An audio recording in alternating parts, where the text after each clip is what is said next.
Como un baúl donde se guardan recuerdos, así quedó el quichua en Jatumpamba, guardado, silenciado, olvidado en apariencia.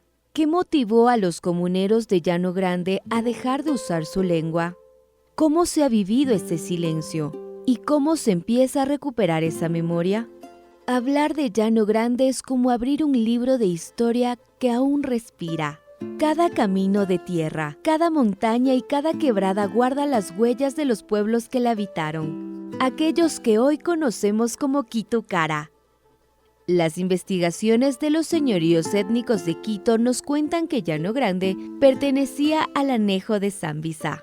Allí, la vida comunitaria giraba en torno al chachipano, una lengua prequichua que unía a las familias, organizaba la tierra y sostenía la espiritualidad. No eran solo comunidades, eran territorios vivos con un idioma propio, con mingas, fiestas, rituales y parentescos que tejían la vida. Hoy, aunque esa lengua ya no suena en las plazas ni en los caminos, sus ecos siguen en nosotros. Los apellidos Simbaña, Pulupa, Uchiña no son simples nombres en cédula, son vestigios de un idioma antiguo que se habló en nuestras casas. Son el recordatorio de que aquí hubo y hay pueblo. Nuestras culturas eran más relacionadas a familias al ayo ampliado, que se llamaría ahora, y que iban haciendo intercambios. Entonces, en ese ir y devenir, habían idiomas propios, ancestrales, que tenían y hasta ahora existen, están más relacionados a los espacios, al tiempo, a la época, a los sonidos, digamos, ¿no? El quichua no nació aquí, pero encontró casa en estas tierras. Cuando llegaron los incas, la lengua fue puente. Unificó pueblos, se mezcló con el chachipano y comenzó a habitar la vida diaria de la comunidad. Luego vino la conquista española y el quichua se convirtió en herramienta de control, en idioma de evangelización y dominio. El quichua no es un idioma milenario para nuestro pueblo, sin embargo, desde más de 600 años, pues con la llegada de los incas está aquí. Por otro lado, cuando llegan los españoles hay una imposición, ¿no es cierto?, ya del otro idioma, el castellano, y este castellano no llega en una imposición de comercio, intercambio de pueblos que quizás sí se hizo en la época de los incas. Hay una imposición de todo tipo, ¿no?, espiritual, político, económico, y por supuesto la parte cultural era necesario hacerlo a través del idioma. Y sin embargo, algo resistió. La comuna no dejó de ser comuna. La gente siguió nombrando su mundo en quichua y en chachipano. Las chacras, los ríos, las montañas, los hijos. Los apellidos son el testimonio de esa resistencia. Pero hay una pregunta que no deja de sonar. ¿En qué momento el quichua dejó de escucharse con naturalidad en Llano Grande? Tal vez fue en los patios de las escuelas, cuando los guaguas aprendieron un idioma nuevo. Todos hablaban solo en quichua. Entrar a la escuela Breden, ahí se hizo perder. Obligadamente, si tiene que siga allá a la escuela, tiene que dejar en quichua. No solo los míos, algunos guaguas de la comunidad no sabían castellano, hablaban el quichua gucha. Para los profesores, para los gringos que vinieron, era una cosa rara. Y así fue perdiendo en quichua. Tal vez fue en las plazas, cuando el castellano se volvió el idioma del trabajo y del comercio. Se instala la nueva sociedad, entre comillas, de los criollos. La lengua se convierte en una parte de discriminación muy directa. Racismo y discriminación se juntan cuando se habla el idioma. Aquí nos retiran todos los territorios, la casa de Atahualpa, que es San Francisco. Todo se lo retira y nosotros empezamos a ir a la periferia de las ciudades. Las nuevas generaciones de ese tiempo, que son nuestros bisabuelos, empiezan a proteger a sus nuevas generaciones, indicando cuáles serían como las estrategias en cambio de supervivencia con el blanco, ¿no? Si tú sabías hablar castellano, tú podías acceder a las escuelas en Quito, tú podías entenderte al salir de aquí de la comuna, al tratar con las otras personas que estaban afuera.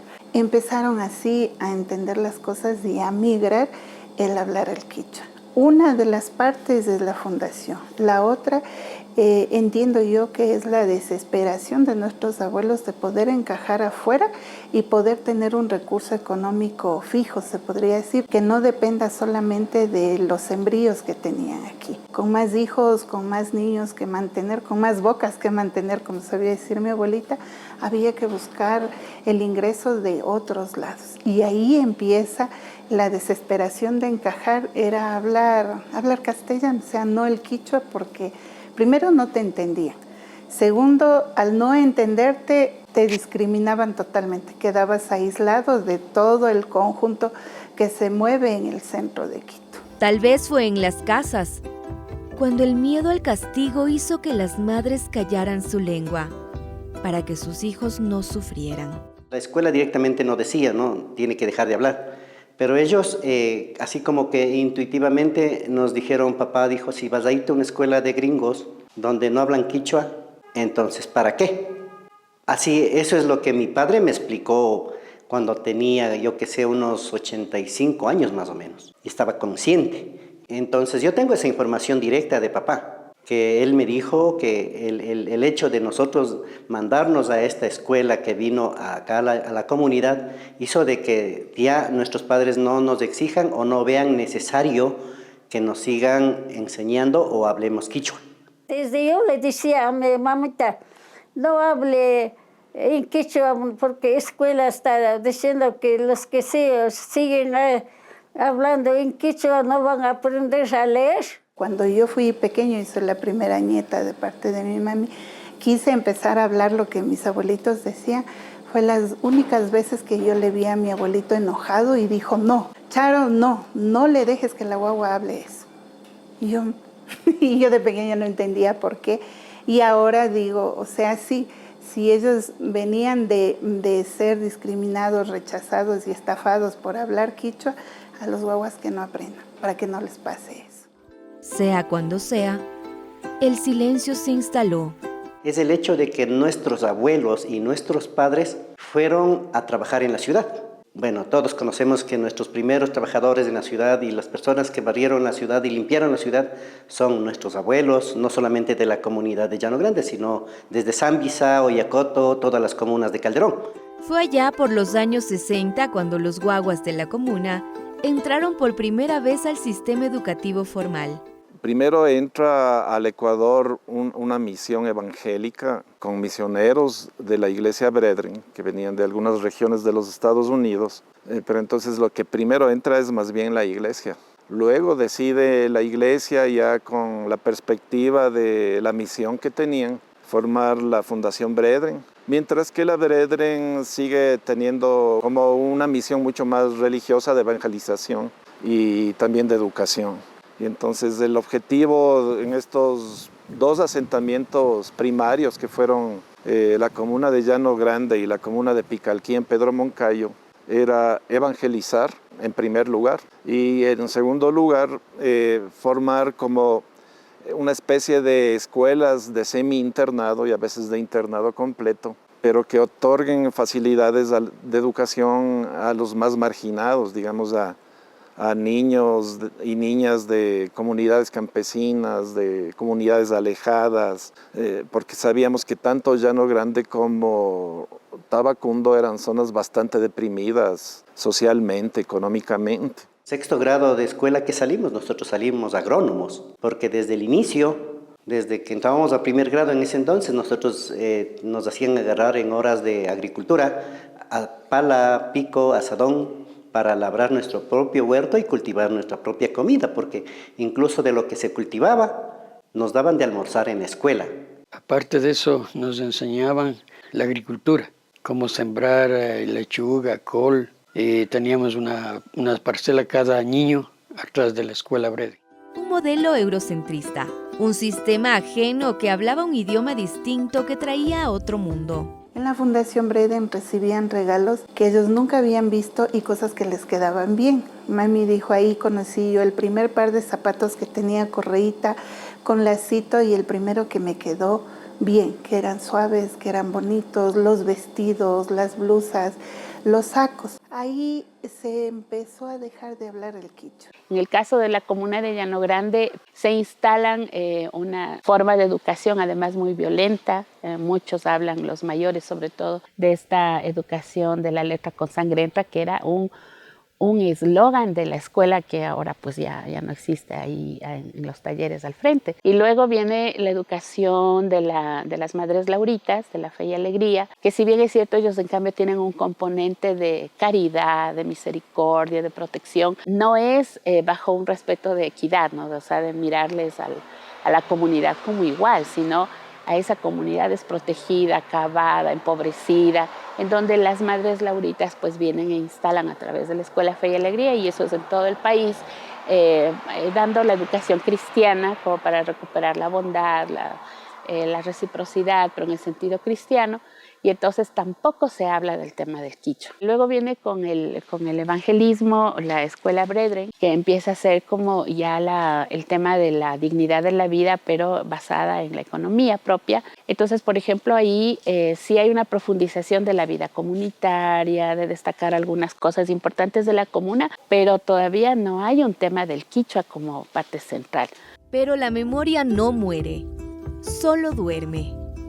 Y desde las nuevas generaciones, el runa shimi, la lengua dulce, comienza a despertar. Se vuelve a abrir el baúl de los abuelos. Bueno, algún rato yo creo que ha habido personas que intentaron hacer de alguna manera o llevar este proceso de recuperación. Yo recuerdo de Pedro Uchiña, del profesor Pedro Uchiña. Él era quechua hablante también, era profesor, pero profesor ya de la educación formal.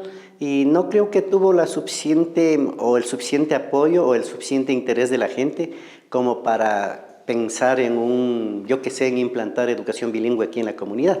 Hace 5 o 6 años, si no estoy mal, si no es más, una de las candidatas de reina puso como el curso de quichua. Ahí fue como un aprendizaje de cero, desde niños podemos decir palabras, el significado, los números, etc. Fuimos aprendiendo un poco, lo básico podemos decir. Entonces ahí también fue mi experiencia del contacto con el idioma.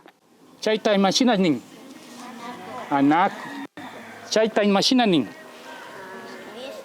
Lista. Chaita imaginas nin. Guaguachumbi. Amapolita, bucasisita, amapolita, ñicamicani. A los 8 o 9 meses es para cosechar maíz. Hablar con la Pachamama era cotidiano. Antes de sembrar, de cosechar, incluso de llorar a los muertos se hablaba en quichua. Es importante hablar del causa y pacha, de toda esta realidad del conocimiento propio, porque nos ayuda a situarnos en un territorio, a tener un sentido de pertenencia a nuestro territorio. No es lo mismo un niño de la comuna de Llano Grande o una persona de la comuna de Llano Grande que por decir algo, del pueblo Otavalo. Aunque somos de la misma nacionalidad quichua, tenemos una diversidad importante en torno a los conocimientos y saberes. Por eso, todos estos conocimientos nos ayudan a aterrizar más y a entender la realidad de nuestra comuna desde este imaginario también de nuestra cosmovisión. ¿Dónde empieza el cambio? ¿Dónde termina? Como el río que recorre la tierra, el quichua vuelve a tocar raíces. Y con él nuevos liderazgos, nuevas preguntas.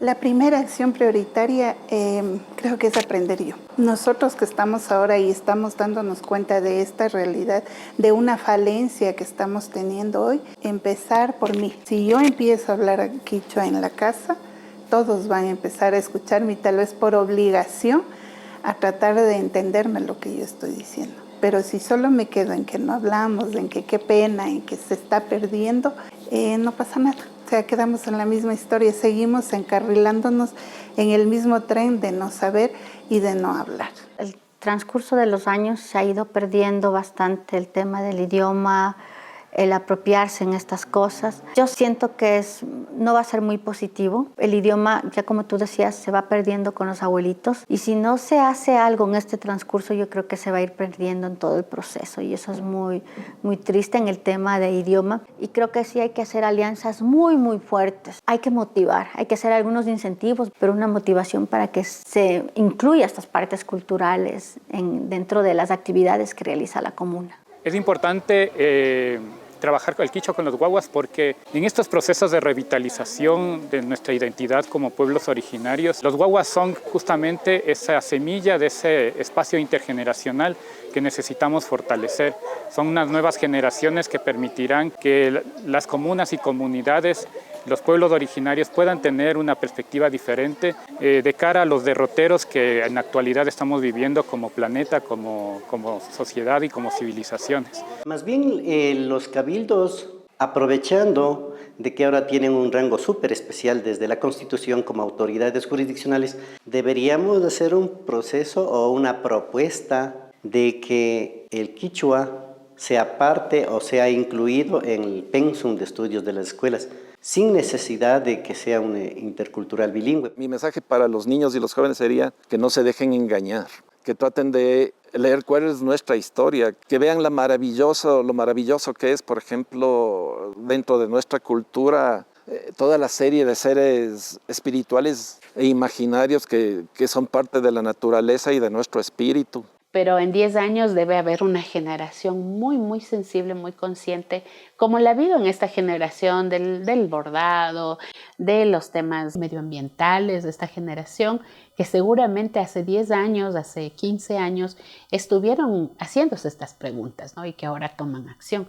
Entonces, si ahora nosotros marcamos la pregunta de por qué estamos con esta crisis en el idioma, seguramente en 10, en 15, 20 años vamos a tener gente que va a trabajar mucho por eso. El quichua, alguna vez silenciado, comienza a renacer en la voz de quienes están llamados a sostenerlo. Ahora son los guaguacuna quienes tienen la palabra. Aquí estamos, con los pies firmes, con el pensamiento claro. Ver la alegría de los guaguacuna nos permite abrir nuevos tiempos. Yachachik yuya ñukanchik lumakunapika maymantami kulki kurishpay tiyanin kaykuna tamashkanakushpaka ali shunkuwan. Volveremos y seremos millones. Así lo decretó Dolores Cacuango. Estamos en el camino para volver a mirar desde adentro. Buenos días, se dice Alipuncha. Imanaya, hola, ¿cómo estás? Kayakama significa hasta mañana. Allichishi, ñukanchik yuyayta yupanchanchik, allichishi tukuykuna kachu. Rigra, que es brazo, maki, mano y chaki, que es pie. Alipuncha, es buenos días. Yura, árbol. Urpi, tórtola. Cabeza, uma. Guillo es amarillo, ancas es azul. Alipuncha, buenos días. Afiu, caballo. Pay, gracias. Uma, que es la cabeza. También la canción en quichua. Yura kani rumi kani tukuy kuna kanchi.